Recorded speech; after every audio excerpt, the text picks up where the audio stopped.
Alors, bonjour à tous, bienvenue dans ce nouveau tutoriel de physique de 5e secondaire qui porte sur le chapitre de l'énergie. Et donc, dans le premier tutoriel, c'était pas le premier de toute la série sur l'énergie, mais dans le premier où on parlait vraiment plus spécifiquement des types d'énergie, on s'est intéressé à des concepts que vous avez étudiés en 4e secondaire sur l'énergie potentielle gravitationnelle, l'énergie cinétique. Donc, on a revu rapidement un peu ces choses-là. Là, on s'est rafraîchi la mémoire à partir des concepts qu'on connaissait déjà. Et donc, dans ce nouveau tutoriel, on va découvrir, développer un nouveau concept qui est l'énergie potentielle élastique. Donc, l'énergie potentielle qu'on associe à la gravité, donc c'est l'énergie qu'accumule un objet lorsqu'on le soulève, parce que si on lâche cet objet-là, ben, il va gagner de l'énergie cinétique. Donc, comment expliquer ce gain d'énergie cinétique? Ben, il faut lui attribuer une énergie qu'il avait déjà, donc une énergie potentielle. Ben, c'est un peu la même chose avec les ressorts. Donc, quand on étire un ressort, donc, ou n'importe quelle matière élastique, ben, comment expliquer le fait que si j'enlève la force sur le ressort, qui le tient étiré ou le tient compressé, comment se fait-il que je peux expliquer que le ressort va se décompresser ou s'étirer d'une certaine manière lorsque je vais le lâcher? Ben, c'est qu'il y avait une énergie accumulée à l'intérieur. Donc, c'est ce qu'on va définir comme étant le concept d'énergie potentielle élastique. Et donc, pour en arriver là, je vais prendre un peu le même chemin que j'avais pris pour l'énergie potentielle gravitationnelle, en passant toujours par l'idée, le concept du travail. Et j'ai une petite situation ici pour vous, qui va nous permettre peut-être de mieux se familiariser, donc de commencer à se familiariser avec l'énergie potentielle qu'on dit élastique. Donc, voici la situation. On dit qu'on étire un ressort dont le K, donc je vous rappelle que le K, c'est ce qu'on appelle la constante de rappel.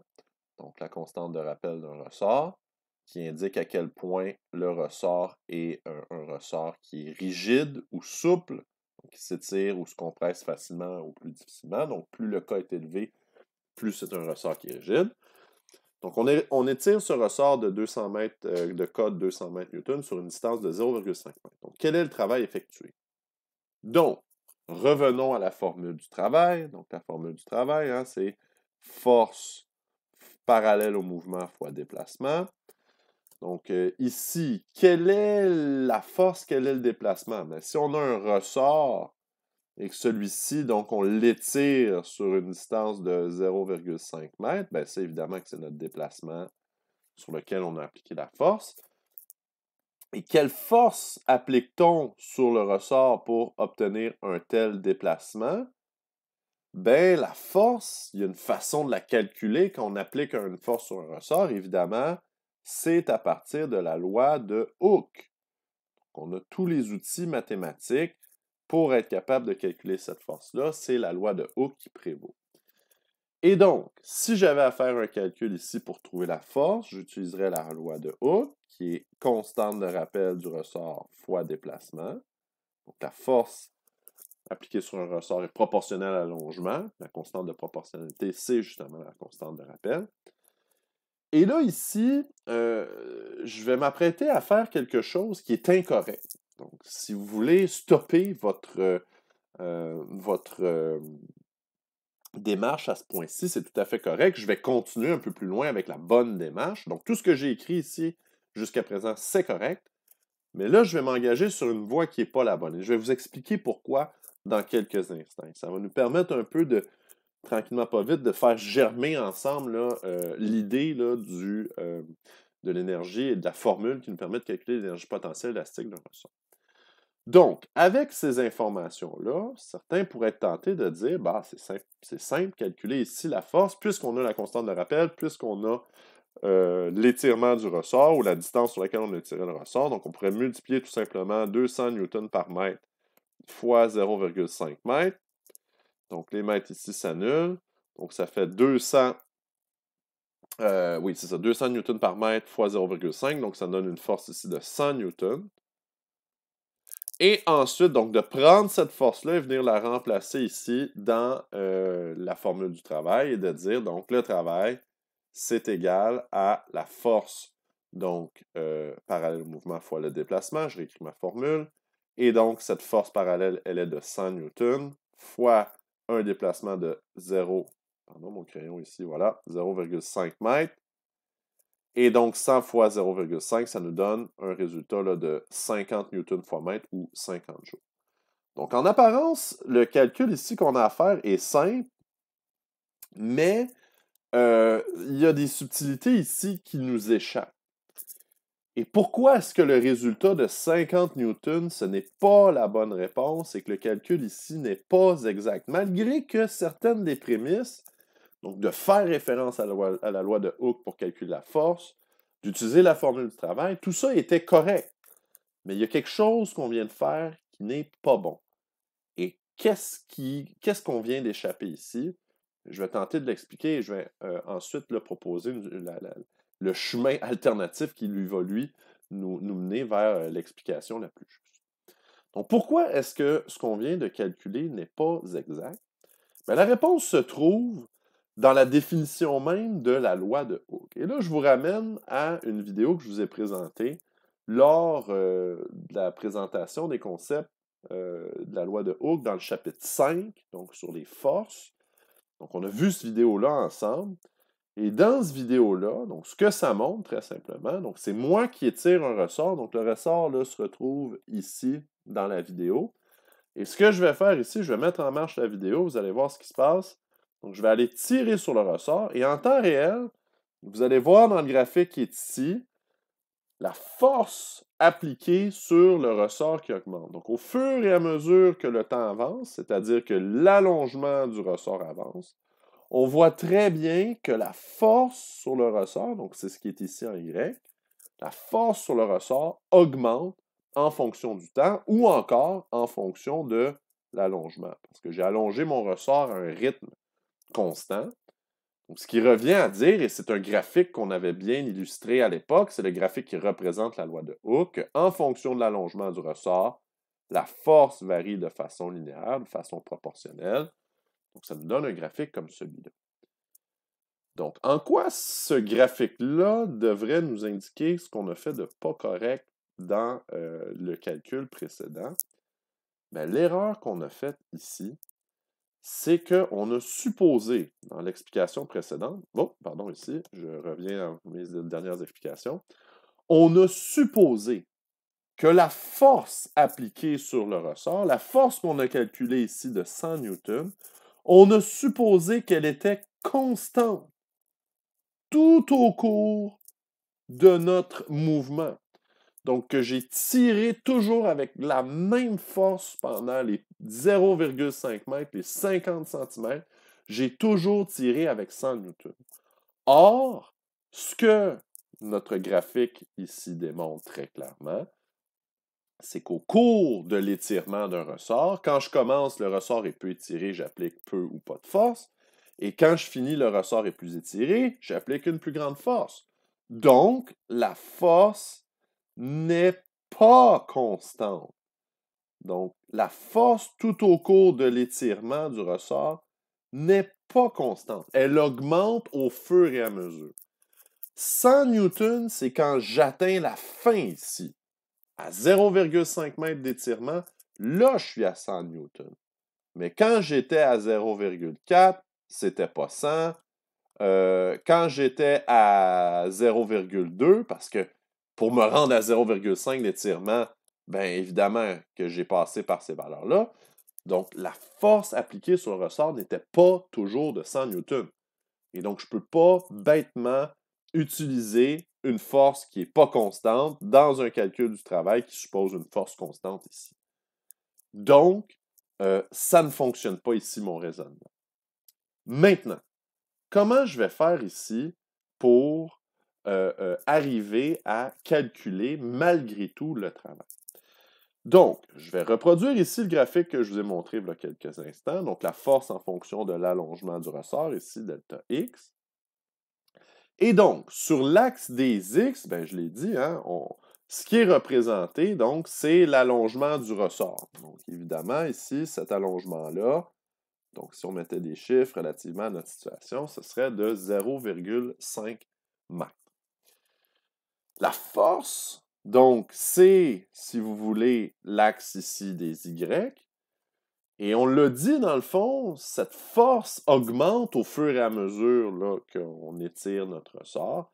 À la fin de notre étirement, quand on arrive ici au point maximal, on a calculé tantôt que la force qu'on atteignait à ce point-là, c'est 100 newtons. Et comment on a fait pour calculer ça? Bien, on a multiplié la constante de rappel de 200 newtons par mètre fois 0,5 mètres. Et ça nous a donné donc notre force ici de 100 newtons à la fin. Mais ce n'est pas donc la force qui est constante tout au cours. Mon graphique n'est pas comme ça, n'est pas une force constante tout au cours de l'étirement.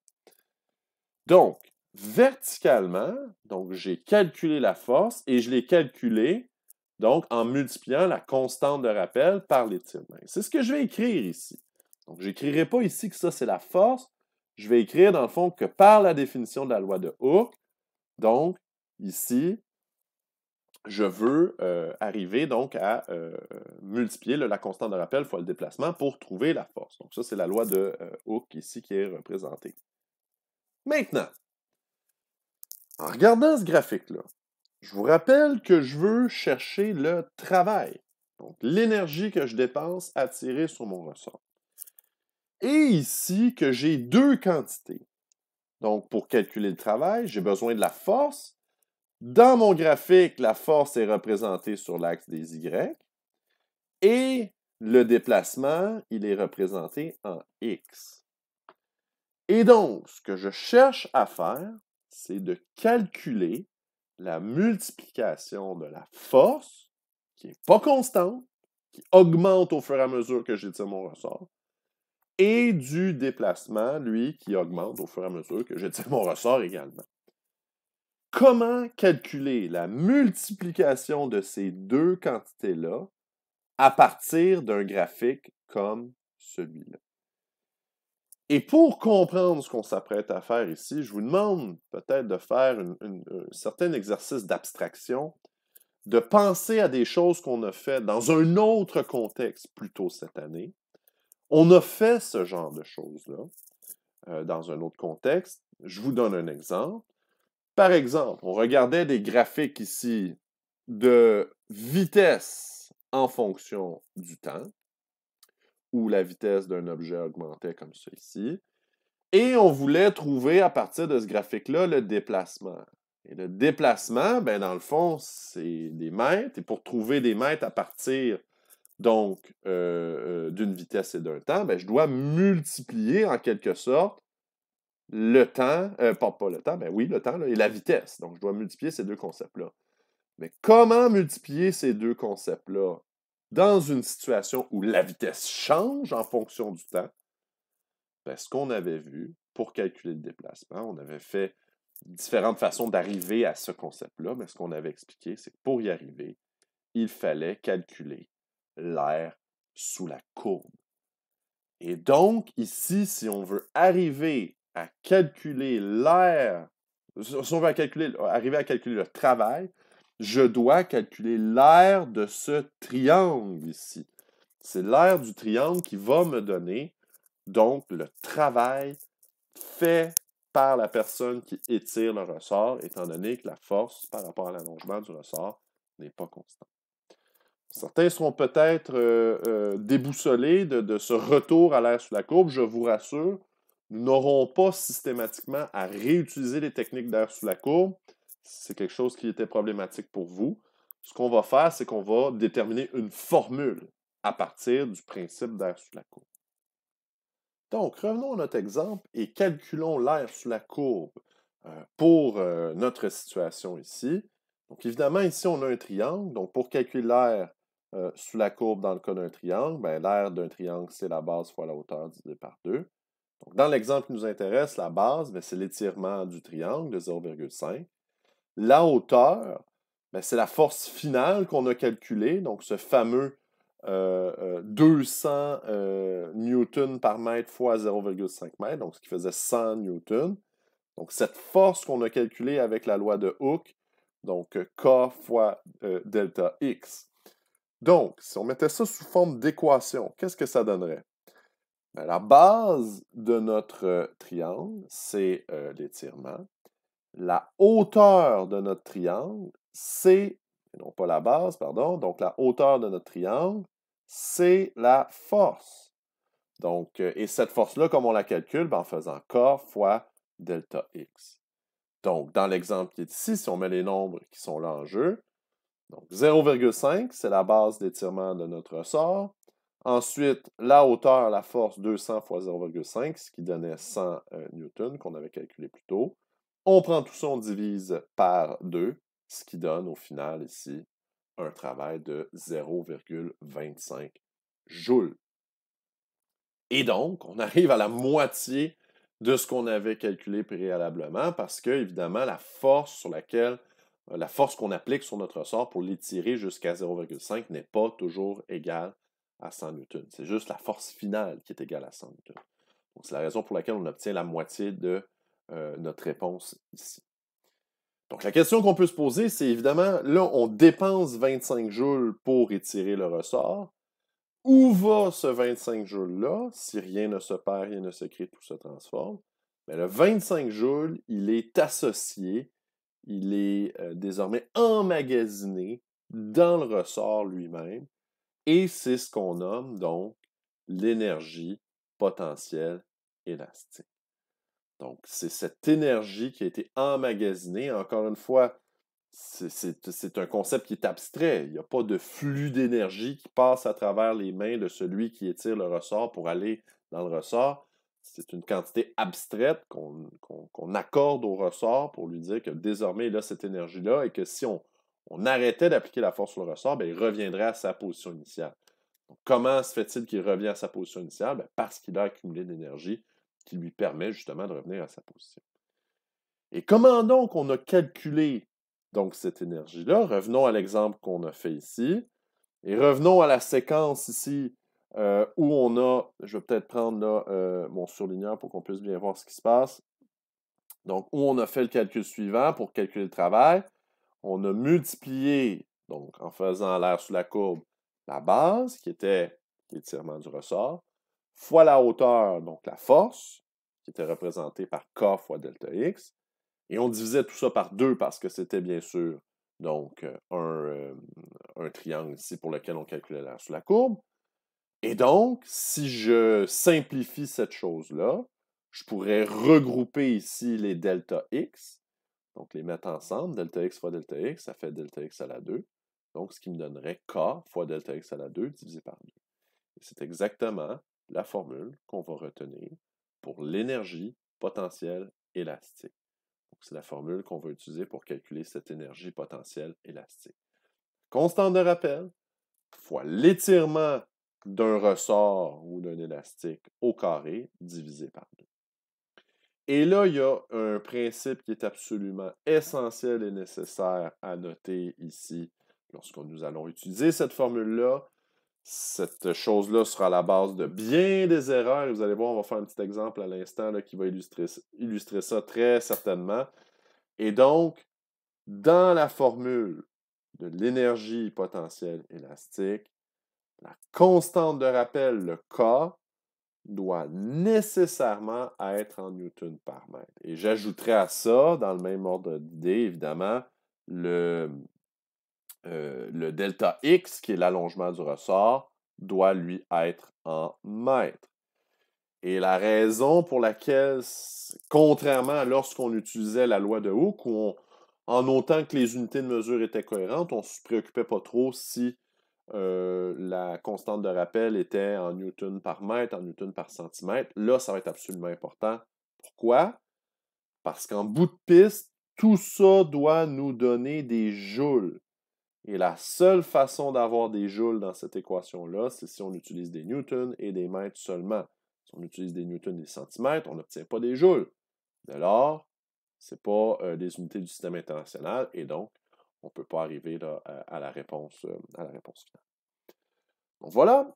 Donc ça, c'est l'équation que nous allons utiliser pour calculer l'énergie potentielle élastique. Évidemment, après toute cette démonstration, je crois qu'un petit exemple s'impose pour être en mesure là, vraiment de bien de bien faire en sorte là, de comprendre un peu là, ce qui se passe ici et d'être capable d'utiliser la formule en question de l'énergie potentielle élastique. Donc, on va aller dans le cahier d'exercices. Donc, vous avez une série d'exercices là, qui portent sur l'énergie potentielle élastique plus précisément, donc à la page 184 et 185 à 186. Donc, ce sont les numéros 1 à 5. Et nous, on va travailler le numéro 4. Donc, à la page 185 plus précisément. Donc, je vais aller ici dans mon tableau blanc pour qu'on puisse illustrer la situation. Donc, à la page 185 de votre cahier d'exercice, le numéro 4. Je n'ai pas l'énoncé du problème, mais je vais vous le lire et vous pouvez suivre en même temps que moi là, dans votre cahier. Donc, on nous parle ici d'une masse de 20 kg qui est suspendue à un ressort dont la constante de rappel est de 20 newtons par centimètre. Je peux peut-être commencer par illustrer, dans le fond, cette première chose-là ici qu'on a dans notre situation. Donc, imaginons ici un plafond et on accroche à ce plafond-là un ressort. Et à ce ressort, on accroche une masse dont la masse est de 20 kg. Voilà. Et on sait que la constante de rappel du ressort est de 20 newtons par centimètre. Voilà. Parfait. Et donc, la question, c'est quelle est l'énergie potentielle élastique emmagasinée dans le ressort? Et on nous spécifie, attention aux unités de mesure, ils sont gentils.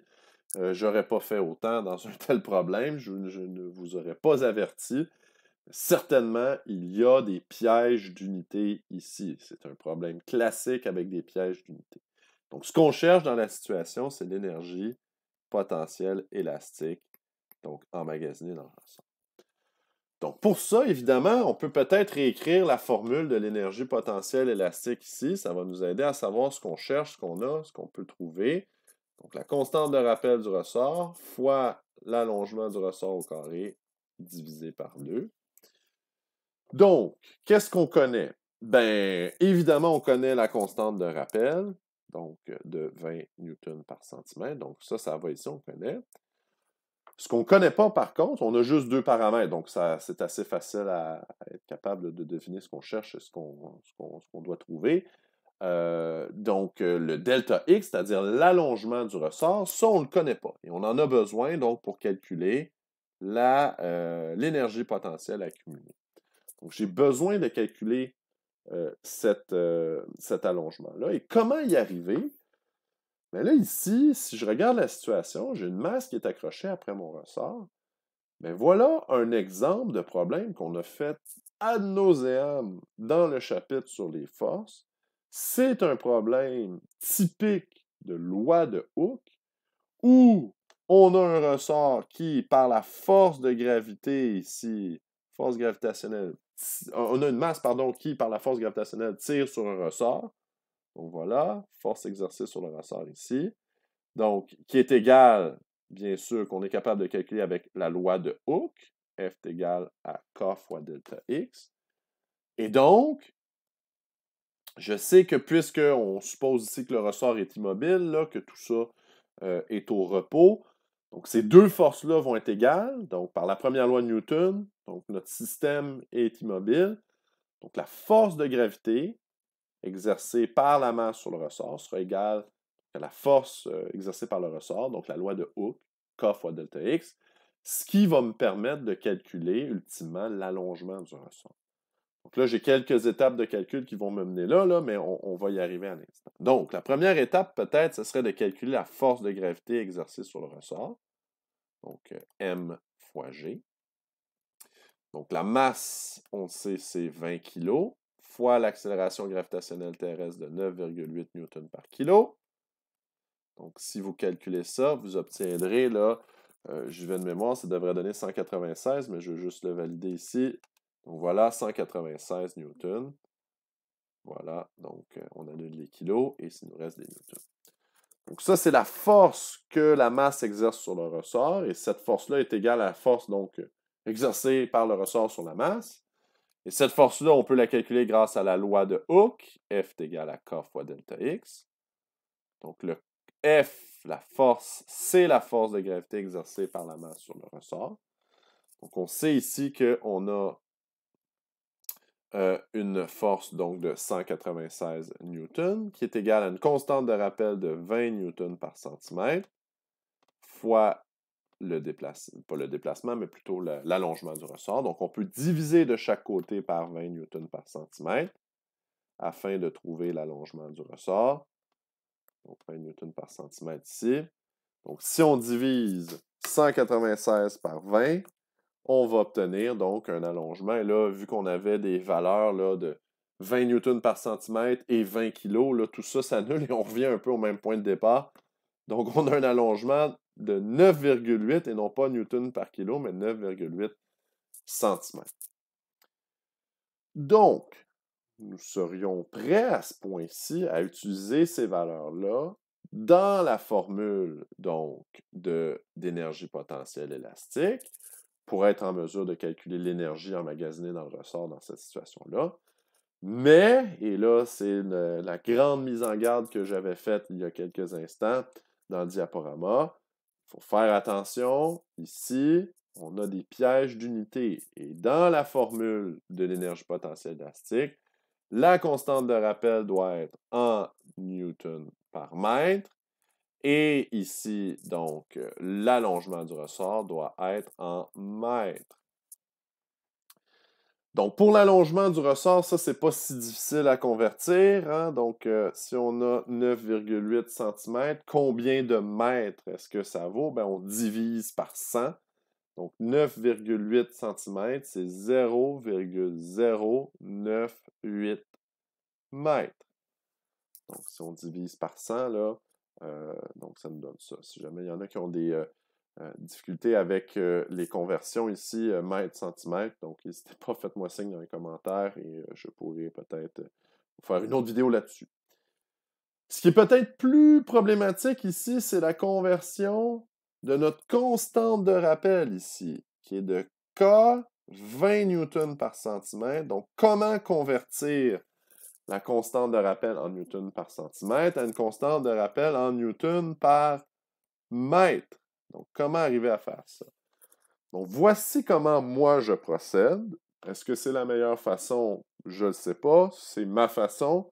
Si jamais cette façon-là ne vous convient pas, dites-le moi, faites-moi signe, écrivez-moi, que je puisse peut-être vous proposer d'autres façons d'y arriver. Mais c'est la façon que j'ai depuis toujours. Et donc, si jamais ce n'est pas clair pour vous, ben, je pourrais trouver une autre façon. Il y a plein d'autres façons d'arriver au même résultat. Donc, ce que je fais moi pour arriver à convertir ma constante de rappel, donc on a ici 20 newtons, donc ça ne change pas. Et ce que je fais au dénominateur, donc j'ai centimètres. Donc ça, c'est 1 centimètre. Et donc là, je pose la question, 1 centimètre, c'est combien de mètres? 1 centimètre en mètres, c'est 0,01 mètre. 1 centimètre au dénominateur, c'est 0,01 mètre, 1 centième de mètre. Et donc, ça me crée la constante de rappel 20 newtons divisé par 0,01 mètre. Et donc, si vous faites ça sur votre calculatrice, ou vous pouvez vous dire là, que divisé par 1 centième, c'est comme multiplié par 100, bien, vous allez obtenir, dans le fond, que vous avez là, comme constante de rappel ici, 20 newtons par centimètre devient donc 20 divisé par 0,01, ça fait 2000 newtons par mètre.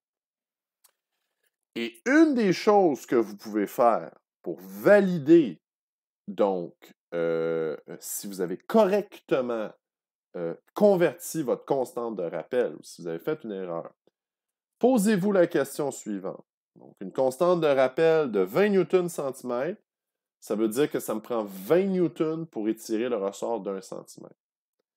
Est-ce que c'est logique que si ça me prend 20 newtons pour étirer 1 centimètre, est-ce que c'est logique que ça m'en prenne 2000 pour étirer d'1 mètre? Donc oui, c'est logique. Si j'étire le ressort d'1 centimètre, ça me prend 20 newtons, ça va me prendre une force beaucoup plus grande pour étirer le ressort d'1 mètre. Donc, je m'attends dans ce cas-ci à avoir une constante de rappel qui est beaucoup plus grande en newton par mètre qu'en newton par centimètre. Parce que j'étire de 1 mètre, c'est beaucoup plus grand. Donc, ça va me prendre une force beaucoup plus grande. Donc, ça, c'est une des façons qu'on peut avoir de valider si notre constante de rappel est correctement convertie. Maintenant, il me reste simplement à mettre tout ça dans l'équation et de calculer. Donc, l'énergie potentielle élastique, constante de rappel en newton par mètre, donc 2000 newtons par mètre, fois l'allongement du ressort en mètres, 0,089 mètres au carré. Tout ça divisé par 2. Et donc, là, on peut calculer ici ce que ça va donner. Donc, 2000 fois 0,098, on n'oublie pas de mettre au carré. Tout ça divisé par 2. Donc, moi, ça me donne ici là, un résultat de 9,604 joules.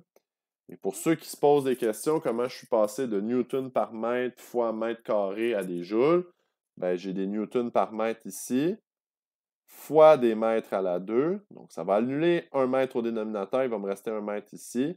Et donc, newton fois mètre, ce sont des joules. C'est la même chose ici par égalité là, des unités de mesure. Donc, voilà, ça fait le topo ici pour l'énergie potentielle élastique. J'espère que ces informations vous seront utiles. Il nous restera des derniers tutoriels dans lesquels on va essayer de mélanger un peu tous les types d'énergie différents.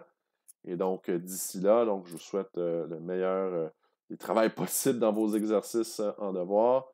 Évidemment, consultez-moi si vous avez des questions avec tout ça. Et on se dit à la prochaine.